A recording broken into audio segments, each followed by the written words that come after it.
Welcome to Youth Ministry Lockdown.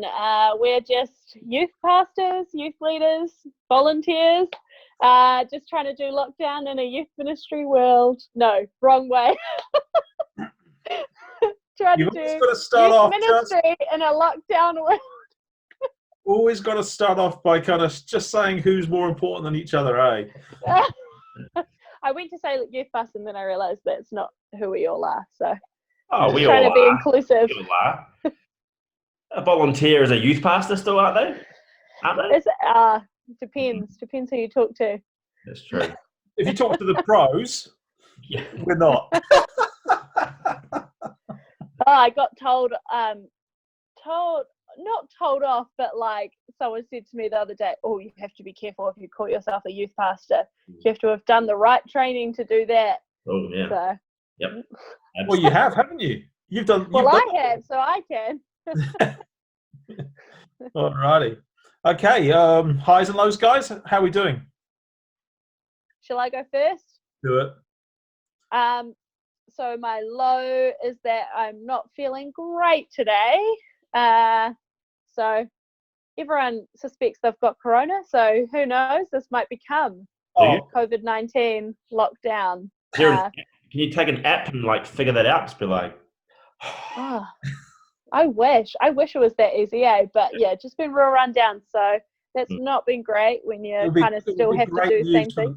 It'd be great news for our Lockdown Youth Ministry vlog, though, if we actually had one of the hosts struggling. Well, I am struggling, but not necessarily with COVID-19. I know. This would be terrible if you actually now got it and you're in hospital and you got the recording and you're saying, this would be great. Yeah, that's right. Yeah. Well, luckily, I'm not at-risk person, so even if I got it, I'd probably be fine. Yeah, that's probably what Boris thought, eh? Is there a high, Jasmine, in your belly of darkness? Is there a high? I guess the high is that, like, because I'm not feeling well, and there's not heaps of work. Like if I'd been feeling like this and I'd be about to run Easter camp, that'd be a big deal. But it's all done, so I can just rest in my isolation, which is beautiful. Easter. Yeah. Let's talk about Easter after we've done our highs and lows. That's probably a good topic. That's right. How about you, Brad? Well, I have to say my low is that Easter camp isn't happening, and I'm a bit gutted. But my high is that Easter camp isn't happening. I'm not setting up marquees and tents and portaloos. So, yeah. But highs and lows. Life is good still here so far. Nothing too major low. Everyone's healthy and happy. And, yeah, so I'm actually enjoying this at the moment. Hanging out with my kids more. Last night with Des on our little webinar training was quite cool, I thought. So a high for me is 50 youth leaders getting together and chatting and listening to some good stuff. So I enjoyed last night a lot. So is that going to be available online, Gordon? Yeah, is it? Yeah, I've uploaded it to the Vimeo, and so we'll whack that on the PYM website. Cool. Yeah, that would be my high. You know, part of my day job is obviously working for PYM and putting on things like Connect Our conference that we do each year. And this year we've been doing, like Brad mentioned, we've been doing it online. We had our second one last night. We've had a couple in the last 2 weeks. And last night we had Des, who heads up Alpha in Scotland. And so he was live from Glasgow. And it's just like, boy, we just wouldn't have even thought of that, a month ago, having somebody speaking live from another country in an online format, it's like, could you imagine if we'd actually asked him to speak online, actually at Connect, the live, venue where we'd all turned up to, we'd all driven, and then he's up on the screen. We would have thought that was rubbish, but here we are. It was like he could have been in Taranaki, he could have been in Mosgiel, could have been anywhere. But he was just passionate, enthusiastic, and so that was really good. And guys, yeah, you can watch the connector. It's on the PYM website, or will be by the time this goes up.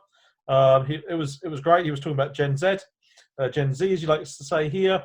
Some of those characteristics and really challenging us on how to work well in that digital space with them. Really good. For a low, look at a low. I want to still stay being high, I reckon. That's pretty good. But let's talk about Easter.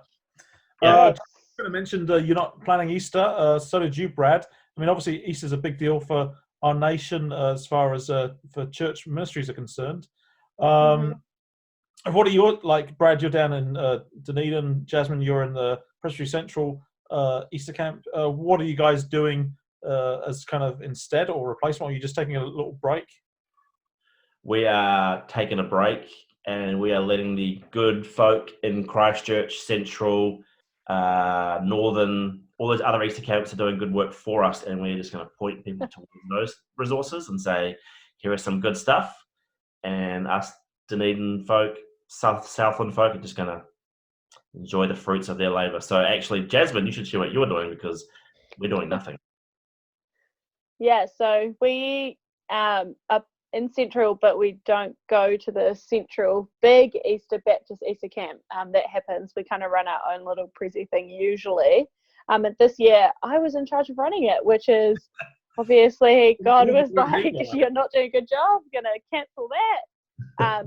So we had probably we just had this awesome guy who was coming to speak, Neville Bartley, who's part of Scripture Union. So he was supposed to be our speaker, and he said to me when it all went down, he was like, oh, happy to do anything you want. Like, if you want me to record something, I'll do it. And I was like, oh yeah, at least let's have something we can give to our young people so they have that feeling like Easter's not completely gone. So we had a website where they could register. So we've just taken everything that was on it about camp and just put it up real simple, Friday, Saturday, Sunday, Monday, chucked his videos on for each day, and then put a couple of different kind of prayer activities, because usually the highlight of camp is the prayer stations night where they go around doing a whole bunch of different prayer stations. So I was like, let's just give them a little taste of that. Obviously it's never going to replicate camp, but it might be something that they can engage with over the weekend, so they can have that whenever. It's going to be interesting to see how young people in our country engage with all of these options. I guess what you're offering is a sort of on-demand kind of Netflix kind of option. I know that Brad, you kind of mentioned the Baptist Easter camps, the Southern and Central Easter camps. They're kind of doing a sort of thing where they're calling it a watch party, where they're going to be going live throughout the whole weekend on their Instagram live. And I think they're doing sessions at 11 in the morning and 7 at night. So there's a couple of major sessions that they're actually planning to do live. Northern camp up in Fielding, what they're doing is they're doing the same sort of thing. They're kind of doing sessions, but they're just kind of best of from previous years. No, that's not Fielding. That's sorry, I said the word Fielding. I meant what's the one in Hamilton? It's Mystery Creek. Mystery Creek. Mystery Creek. Sorry. Talk about Mystery Creek. Of course, that's where Festival 1 is as well. And over the Easter weekend, they're going to be showing the highlights from their Festival 1 concert as well. So you can just sit there all weekend and watch what happened a few weeks ago. So that's a bit of competition for the Easter camps as well. So I know, Brad, you like to sit there on your TV and flick between different... Yep, I do. That gives you something to do this weekend, eh? Yeah. That's right. That's exactly what I'll be doing, maybe. It's kind of bizarre that this is the sort of major time in our sort of Christian calendar, and we won't be physically meeting, doing all the sort of traditions that church is doing, on Monday, Thursday, and Good Friday, and Easter Day itself. Have your churches been talking about doing anything? I know our church has not even mentioned that it's Easter coming up. Oh wow. Yeah, we're doing stuff. We're doing a Good Friday service thing and a Sunday thing, and so we're just not maybe as extravagant or as much, but probably just a connection type service gathering based around the Easter weekend story. Yeah, our church is going all out here in Wellington. I guess all the stuff they would normally do. They're having a Good Friday service. I'm just checking my emails here. Good Friday service on at 10 a.m. on Friday. They've got the Easter service on Sunday morning. I know that there's the youth ministries are doing stuff over that time as well. They're doing a digital Easter egg hunt. There's the ministry. They're kind of, as much as you can, I guess, online kind of making sure that people know it's Easter. What's a digital Easter egg hunt? Yeah. Well, I asked that question. You're going to tell us next week? I'll find out. I can actually tell you how it went. I think it's more like, where's Wally, you know? Like, here's a big picture and you kind of find the Easter egg in it. Yeah. Not quite as cool as real chocolate, but considering. That's what I'm worried about, is that I don't get the usual chocolate stash that I would normally get, but that's what I'm sure Pack and Save is stocking I these. stocked up already. Have you? Before we went into lockdown, I thought about it. I've already gone through a packet of marshmallow eggs that I found on the cupboard, so the rest of might have to go tomorrow and restock that supply. Yeah. But in terms of Easter, I was quite excited because a new youth pastor down here, Andy, he's come down from Auckland and he's been really involved with Northern Easter Camp. And one of our Easter camps down here, Dunedin Easter Camp, is kind of on a growth trajectory. And we're kind of a little bit... This year. And things are getting a little bit like bigger than what we're used to. So Andy came on board with his experience, and we're really excited to have his energy and his experience and wisdom. So we've got Andy on our team, but then there's no more Easter camp. But actually, Andy has quite a bit of experience and wisdom in youth ministry. So maybe Andy is a good guy to get on and have a chat with. Let's do it. Sounds good. All right, let's call All him. right. Hey, Andy! All right, everyone. This is Andy Doncaster from Dunedin. Actually, you introduce yourself, Andy. Who are you? Where are you from? Hey, guys. Well, as said, I'm Andy. I'm from East Tyree Presbyterian, and I look after a bunch of young people and youth and have a passion to see young people come to know Jesus and get to know who he is, what he's done for them, and all of that. My history here is I went and took the call to go into full-time ministry, not that long ago, about 10 years ago. Did a degree in applied theology and a diploma in pastoral leadership, and followed God's call from there. About a year ago, God called us down here, and here we are, serving in the local community and loving life in the midst of locked in my home, I suppose. So you're not from Mosgiel, though, are you? No. We're originally from Auckland, and we lived up there for a wee while, and before that, South Africa. So, yeah, been in New Zealand. May will be 12 years now, yeah. And Auckland Youth Ministry, what were you doing up there? Yep, I was the generations pastor at Windsor Park Baptist Church. We had oversight from intermediate through to young adult, and our oldest young adult was 82. So go figure that one. Yeah, God is good. I was speaking to Alan Amy when you left Auckland. He was pretty sad you were leaving. Oh, Alan, he's a blessing. What an amazing man. I love Alan. Yep. Good guy. Yeah. Actually, I got to watch some of his kids grow up through Windsor, and see them move on, and did some mission trips with him, and yeah, it was real cool. Oh, nice. Very cool. And how's Mosgiel, or Waihola, where you actually live, which is not Mosgiel, how does Waihola, Mosgiel, Dunedin compare to Auckland? Just to try and get a sneaky plug. Oh, right. Well, it can't compare with Auckland. It is the worst traffic I've had down here is having a couple thousand sheep go across the road in front of me on my way to work in the morning.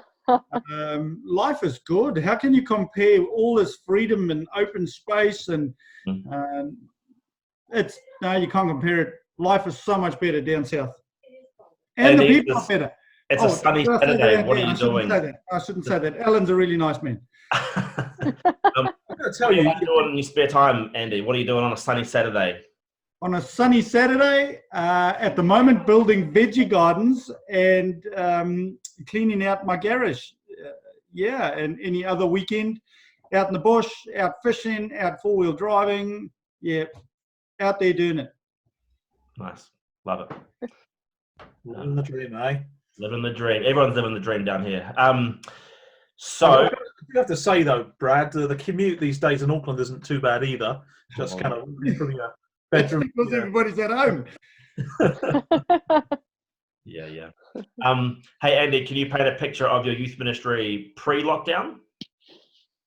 Yep. Give us your context. We got about 30, 40, 50 young people coming together on a Friday evening from sort of intermediate through high school age. We got 8 or so young adult leaders who chip in and help out, and we would be heading all over Mosgiel, all over Dunedin. We would be heading out for 10-pin bowling, laser tag, all kinds of cool stuff, alternating between on-site, off-site sort of activities, and just a buzz, really. Yeah, great fun, good times. Yep. Yeah. Do you still do your Sunday night service, or obviously not now, but were you? Yeah. Epic is on a Sunday night, where that is a multi-generational service. Anybody's kind of welcome. It's a space where young people and their families can come and worship together. And yeah, so we would have that, we call that Epic, and Random and Dynamite on a Friday night. Yeah. Random and Dynamite's like your age thing, eh? Yeah, Dynamite being intermediate and Random being high school. Yeah. Nice. Yeah. So pretty cool. Yeah, very cool. So pretty community facing for engaging new people, but then you kind of sort of filter them into a sort of pretty cool intergenerational experience, it sounds like. Yeah, but a step even further, on a Wednesday night, we run just community-based programs, what we call red light programs, heaven forbid no Jesus stuff. And, just an introduction into who we are, a bunch of fun things that we take them off to do. A couple of weeks ago, before all the lockdown, we took 18 kids and paddled down the Tyree River on a Wednesday night, and they had an absolute blast. So stuff like that. And of course, on a Wednesday night, we invite them through to our Friday night program, which is more of an orange light program, a devotional. Everybody knows that we're Christian and we're Jesus focused. And Sunday night they get, or Friday night they get invited to Sunday. And we do see a whole big overlap from Wednesdays through to Sundays. Similar kids turning up, same kids turning up. Kids inviting their mates along, and it's just a place of acceptance, purpose, belonging. Just hang out, have fun. And Sunday night is Jesus night. That is, you're going to get preached. You're going to hear the gospel message. Yeah, I think it's really important for our youth ministries to be thinking around those different zones. You're obviously quoting the sort of 24/7 traffic light sort of philosophy there, but it's really important to be thinking about different audiences and moving people around. That's good stuff. And being intentional about overlapping those spaces, not being scared to overlap them, but being intentional and strategic on how do we introduce the community kids to Jesus in a way that is safe, in a way that we're not forcing anything upon them, in a way that's fun and engaging.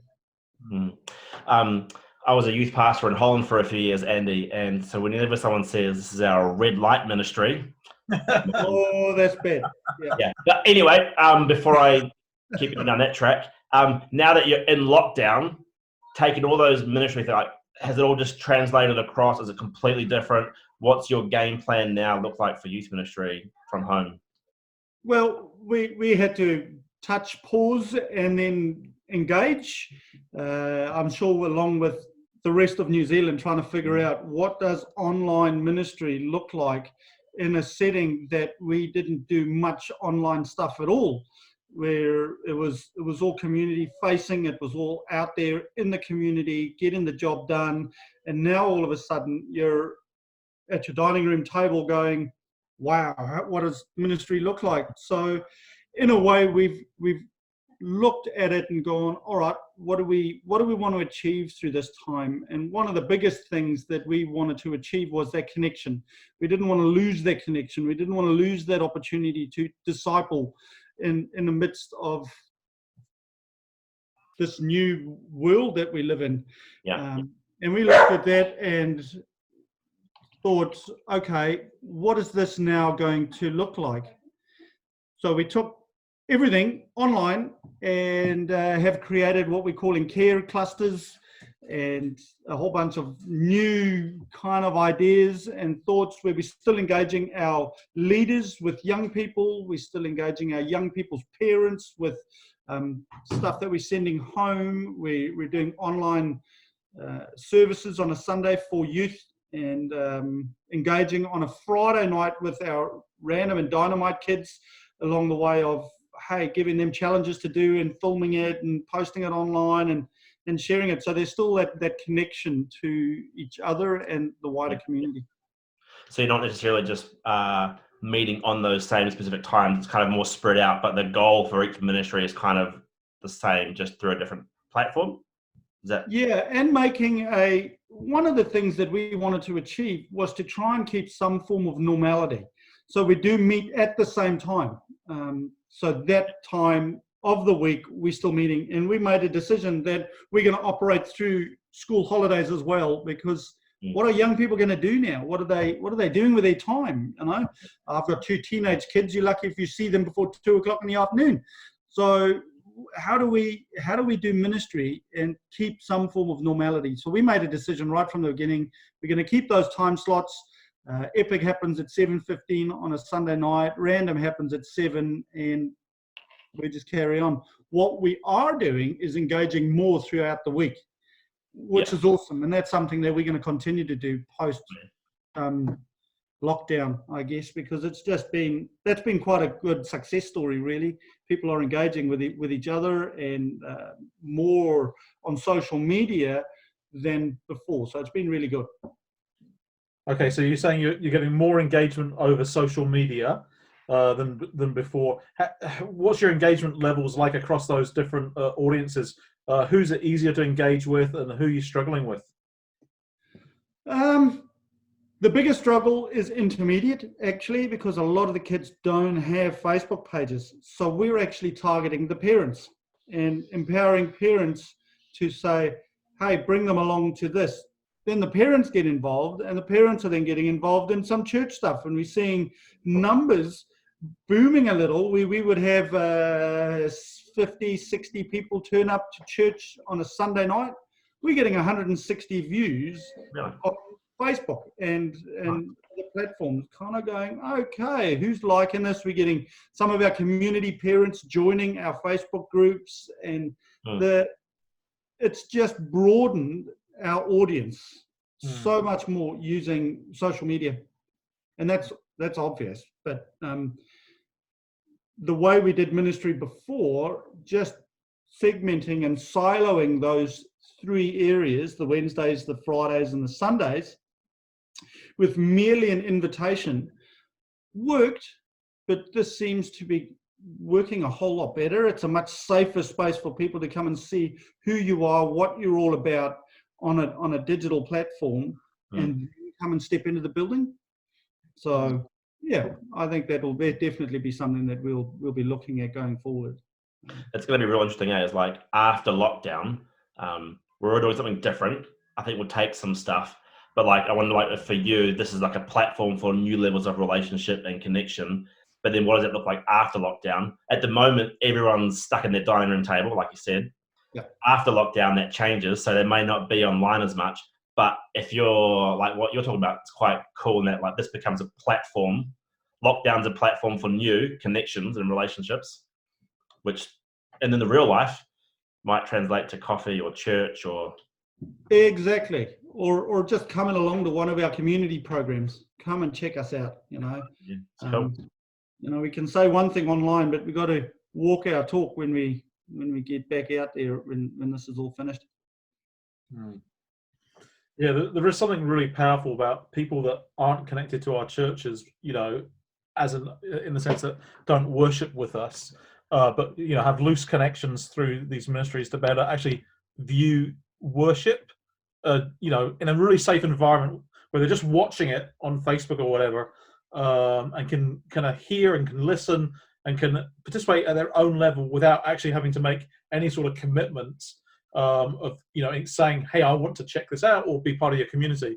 But, you know, that could be the first step. You know, when you're thinking about the red, orange, green, it could be one of those first steps to moving down the line, eh?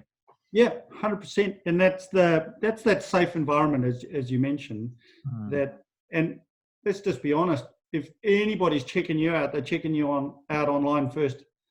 Yeah. So this gives us that opportunity to have that presence online, to use it as a discipleship tool, and not just a social media thing that but it's actually a discipleship tool, telling people the gospel message, telling them about Jesus, and what more opportunities we can create to do that on various platforms. I'm all up for it. Yeah, totally. I'm wondering if you've noticed anything with your young people, like as a dad of teenage boys and as a youth pastor of teenagers, have you noticed a change 2 weeks in? Like, are they getting more bored, less bored, more hungry for youth, less hungry for youth? Like, what's the, partial care, anything coming up that's like, are things going like this, or are they kind of like this, or, what do you reckon's going on? One of the things that's starting to pop its head up now with a couple of our young people, and I've got a few phone calls, is they've kind of had enough of being at home, and fighting with siblings. Yeah. And I'm not just talking about my boys. I'm not going to pick on them, but there's a whole bunch of other young people that have rung me up and gone, I just need to talk, So that's sort of, hey, everybody's in my space. Dad's giving me kind of like a hard time. How do I deal with this now? 2 weeks in, statistically, they reckon you hit the wall at about week 3. That's using, there's no other data that we have at the moment apart from using prison data. At week 3, they kind of hit the wall. They've had enough. The frustrations have got to breaking point. So I guess looking ahead, here we are, 2 weeks in now? Looking ahead, more of this is going to start to sort of rear its head, that sort of tension in the family. So, yeah, sending a bunch of stuff home to parents, encouraging parents, hey, guys, can we be intentional about having a space where you can make your kid a hot chocolate, go and sit out on the deck, or go and jump in the spa, or go for be intentional about spending time with your kids on their own. Take your one child and go for a walk and just find out how they're doing. Find out what are their trigger points and what's going on in the home, and doing the same throughout the rest of the family with however many kids you have. So sending stuff home, sending some good questions home, leading questions on good mental health in the home. Yeah. As you talk about that, I'm being like a real bad dad. My daughter's at this glass door, like holding up this broken microwave with a big sad lip, and I'm like, go away. So holding up a broken microwave? A toy one. She's 3. So someone else chat with Andy, and I'm just going to fix this for 1 second. Hang on. Oh, there you go. Must be the week for microwaves. Ours also packed up this week. Microwave living. We moved to New Zealand 10 years ago, a little bit after you, and we were like having to buy stuff again. All the electronic stuff we had to buy again because it didn't ship from the States. And we just thought, microwave? Why would we have a microwave? So we've been living 10 years without a microwave. It's awesome. Yeah. I use a microwave every day. Every day. So do we. Like, my 3-year-old's favourite thing is bread with melted cheese. And she can eat that all day, every day. And done. You got to put tomato sauce on the top, though. Nah, that's my other one. She's, oh man, the amount of sauce kids can eat these days, or any day, it's like horrific, And they use sauce to drown out the bad taste of vegetables and other bits and pieces, and you're like, this is not a good habit. But I once, many years ago, said to my sister, I always put tomato sauce on food that's not good. And unbeknownst to me, I used to put tomato sauce on all of her cooking when I was younger. So I got in a bit of trouble. Yeah, Gordon. No. I was just going to comment how we're not really talking about youth ministry. So I saw you're bringing it back, so I'll just let you carry on. Hey, sources ministry. What Have you had like a highlight, an event, an activity where you're like, man, that was so much fun, that was so good, or something you've done, you're like, that's my favorite? Like, have you got something that sticks out, or you're like, no, I don't? Oh, yeah, no, for sure. A few years ago, we turned our whole church up north into a zombie apocalypse, where I mean, if you've ever been to Windsor Park, it's quite a big church and well known. And I'm still new down here, so there's a few here, but this one I'll never forget.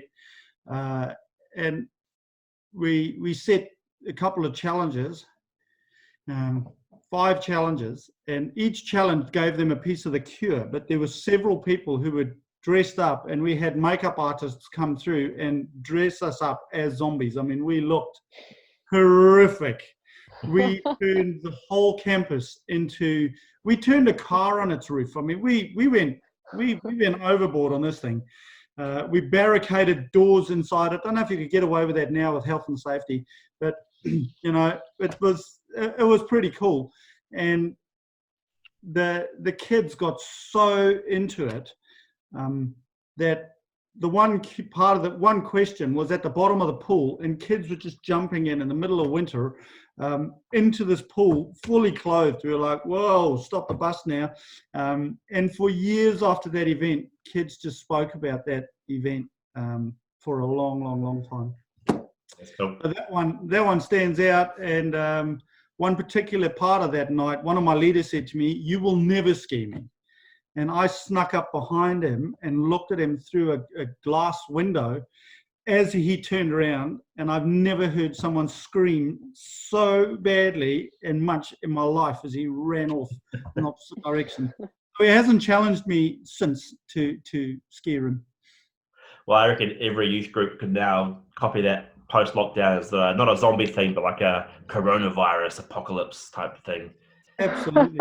Assuming we're all alive and joking about this in the future, we'll have to wait and see. That's so mean. Maybe do a combined thing. I reckon that could work. Yeah, totally. Combined churches, COVID apocalypse. Pre-lockdown youth group event sorted for week 1 of youth group. What about being a youth pastor at home with family, kids, the blend of, you know, I'm assuming before lockdown it would have been you drive 15, 20 minutes to get to church, so you've got a bit of a separation between work and home. Now there is no separation. How's that going for you? Actually, we've been really, really blessed. We've just got on with it, you know. I'm still working. My wife still works. The boys are still teenage boys. They're just on holiday, so you don't see them much. They hibernate most of the time. And when you start smelling things, you know that they've got up. But, you know, yeah, so life was good. Life was actually really good. I found the last 2 weeks really productive. Got a lot of planning done, got a lot of other stuff done that you generally find don't get done. So, yeah, no, life is good. There's a lot of people struggling right now, and it will no doubt get worse as there's more fear, you know, comes into our country. But I guess for those of us that are in jobs and we're hanging out with our family, there's something real nice, about being around the people you love and care. And so, yeah, it almost kind of feels like a bit of a retreat for people. But you just got to feel, if you're in that boat, like I guess all of us here in this call, it's a real blessing, eh? Yeah. Yeah, it's quite nice, like having lunch every day with your kids. You know, then popping in sometimes. Sometimes it's not nice. You're like, just go away. But like, actually, clocking some kid time hours is pretty cool. Actually, I could work from home a bit more often. I reckon after this, that would be quite nice. My kids are just baking all day long. You know, it's just like the food consumption. Just eating baking all day. Absolutely nuts. Corona kilos, Gordon. You got to watch out for those. Oh yeah, they made chili for lunch, and then I know this afternoon they've been making chocolate cake, and Bailey's making sweet and sour chicken for dinner. It's just like, dude, like it's insane amounts of food. Anyway, hey, Andy, thanks so much for chatting with us. Real good to hear what you're doing and what's going on. No worries, absolute privilege. Thanks for having me. And enjoy the rest of your lockdown in 1,000 hectare paradise. Living the dream. Living the dream. Yeah. Next lockdown, I'm going to join your bubble, I think. You're welcome. You're welcome. Beautiful. All right. Thanks, Right, Andy. Have a All right, good take one. care. See ya. Yeah, mate.